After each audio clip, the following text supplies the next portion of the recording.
കേരളത്തിൽ രാഷ്ട്രീയ തലത്തിലും പോലീസ് തലത്തിലുമുള്ള കൊള്ളസംഘങ്ങൾ കൊള്ള മുതൽ വീതം വെക്കുന്നതിൽ വന്നിട്ടുള്ള തർക്കമാണ് ഇപ്പോൾ ഉയർന്നുകൊണ്ടിരിക്കുന്നതെന്ന് മലപ്പുറം ഡിസിസി അധ്യക്ഷൻ അഡ്വക്കേറ്റ് വി എസ് ജോയ് പറഞ്ഞു.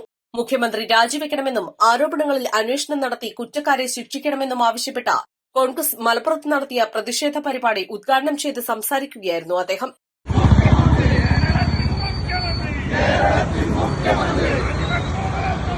രാജിവെക്കോ പുറത്തു പോകൂ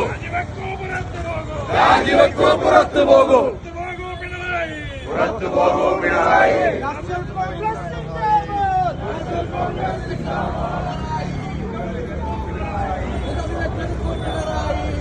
ഭരണകക്ഷി എംഎൽഎയും പോലീസ് ഉദ്യോഗസ്ഥരും ഒരു നാണയത്തിന്റെ ഇരുവശങ്ങളാണ്. ഇരുകൂട്ടരുടെയും മാഫിയ താൽപര്യങ്ങൾ സംരക്ഷിക്കുന്ന മുഖ്യമന്ത്രിയാണ് ഈ കേസിൽ ഒന്നാം പ്രതി. കേരളത്തിലെ പോലീസിനെ മാഫിയവൽക്കരിച്ച ആഭ്യന്തര വകുപ്പിന്റെ ചുമതലയുള്ള മുഖ്യമന്ത്രി രാജിവെക്കണം. ഭരണകക്ഷി എംഎൽഎ ഉയർത്തുന്ന ആരോപണങ്ങൾക്ക് അടിവരയിടാനല്ല ഞങ്ങൾ ഇവിടെ സമരം നടത്തുന്നത്. മറിച്ച് 5 വർഷക്കാലം ഞങ്ങൾ പറഞ്ഞ ആരോപണങ്ങൾ, പ്രതിപക്ഷം ഉന്നയിച്ച ആരോപണങ്ങൾ ഓരോന്നും ശരിയായിരുന്നുവെന്ന് പിണറായി വിജയന്റെ കളിത്തോഴനായ എംഎൽഎമാർക്കും അവരുടെ സഖാക്കൾക്കും ഇന്ന് തിരിച്ചറിവ് വന്നിരിക്കുന്ന ഒരു സാഹചര്യം നിലനിൽക്കുക. ഞങ്ങൾ പറഞ്ഞത് സത്യമാണ്. കേരളത്തിന്റെ മുഖ്യമന്ത്രി ഒരു വാളയാണ്, കേരളത്തിന്റെ ആഭ്യന്തരമന്ത്രി ഒരു വാളയാണ്. അയാളെ കാശിന് കൊള്ളില്ല എന്ന സത്യമാണ് ഞങ്ങൾ വിളിച്ചു പറയുന്നത്.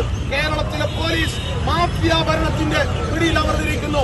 കേരളത്തിൽ മണ്ണ് മാഫിയയും സ്വർണ്ണ മാഫിയയും കരിമണൽ മാഫിയയും കരിഞ്ചന്തക്കാരും കള്ളപ്പണക്കാരും കുഴൽപ്പണക്കാരുമൊക്കെ കേരളത്തിന്റെ പോലീസിനെ വരിഞ്ഞുകെട്ടി വരിഞ്ഞു മുറുക്കിയിരിക്കുക. മലപ്പുറം SP ആയിരുന്ന സുജിത് ദാസിനെതിരെ ഒരുപാട് സമരങ്ങൾ നമ്മൾ നടത്തിയത്.